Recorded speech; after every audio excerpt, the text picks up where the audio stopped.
இன்றைய இறைவார்த்தை. இறைவாக்கினர் யோனா நூலில் இருந்து வாசகம்.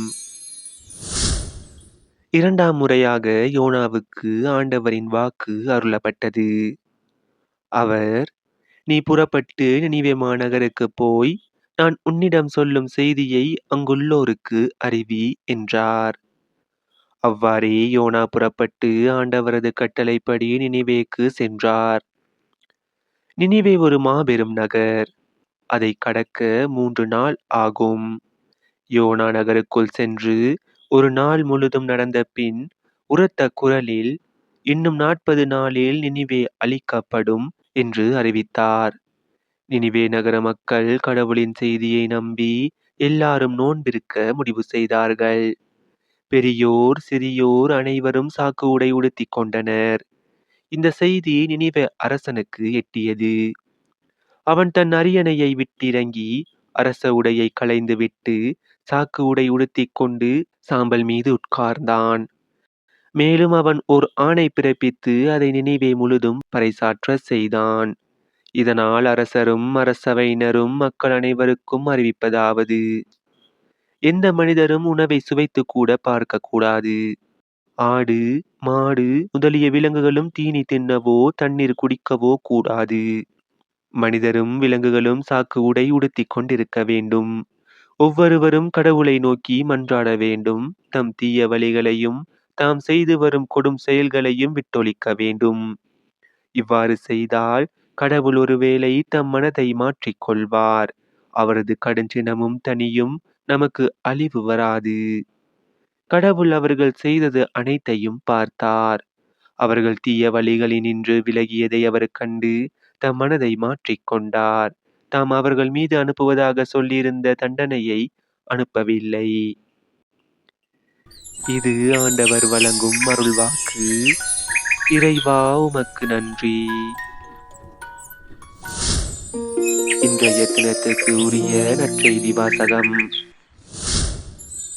லூக்கா எழுதிய தூய நற்செய்தியில் இருந்து. அக்காலத்தில் இயேசு தம் சீடர்களுடன் ஓர் ஊருக்கு சென்றார். அங்கே பெண் ஒருவர் அவரை தம் வீட்டில் வரவேற்றார். அவர் பெயர் மார்த்தா. அவருக்கு மரியா எனும் சகோதரி ஒருவர் இருந்தார். மரியா ஆண்டவருடைய காலடி அருகில் அமர்ந்து அவர் சொல்வதை கேட்டுக் கொண்டிருந்தார். ஆனால் மார்த்தா பற்பல பணிகள் புரிவதில் பரபரப்பாகி இயேசுவிடம் வந்து, ஆண்டவரே, நான் பணிவிடை செய்ய என் சகோதரி என்னை தனிய விட்டு விட்டாளே, உமக்கு கவலை இல்லையா? எனக்கு உதவி புரியும்படி அவளிடம் சொல்லும் என்றார். ஆண்டவர் அவரை பார்த்து, மார்த்தா மார்த்தா, நீ பலவற்றை பற்றி கவலைப்பட்டு கலங்குகிறாய். ஆனால் தேவையானது ஒன்றே. மரியாவோ நல்ல பங்கை தேர்ந்தெடுத்துக் கொண்டால் அது அவளிடமிருந்து எடுக்கப்படாது என்றார். இது நம் கிறிஸ்து இயேசு வழங்கும் வாழ்வு தரும் நற்செய்தி. கிறிஸ்துவே, உமக்கு புகழ். இன்றைய தினத்துக்கு உரிய சிந்தனை துளிகள். கத்தோலிக்க கிறிஸ்தவர்களாகிய நாம் பயன்படுத்தும் சிலுவை, புனித தீர்த்தம், புனித எண்ணெய், ஜெபமாலை முதலிய திருப்பண்டங்களின் வரிசையில் ஜெபமாலை நம் நம்பிக்கை பயண வாழ்வில் மிக முக்கிய இடத்தை வகிக்கின்றது. ஜெபமாலை மன்றாட்டு அன்னை மரியாவுக்கு புகழ் மாலையாக அமைகிறது. தனது காட்சியில் அன்னை மரியாவை புனித டோமினிக் கண்டபோது அன்னை மரியா ஜெபமாலையை அவருக்கு வழங்கினார் என்பது பாரம்பரியம்.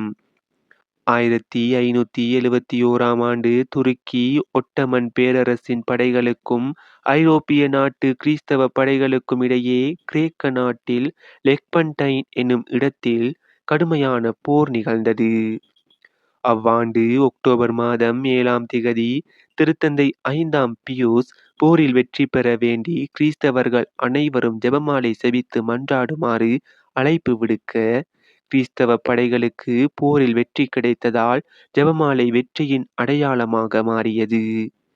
அன்னை மரியா தன் வாழ்நாளில் தான் சந்தித்த துன்பங்கள், துயரங்கள், வேதனைகள், போராட்டங்கள், சோதனைகள், தோல்விகள் அனைத்தையும் வெற்றி பாதை நோக்கி திசை திருப்பியவர். எனவே ஜெபமாலை ஜெபிப்போம். வெற்றியை சுவைப்போம்.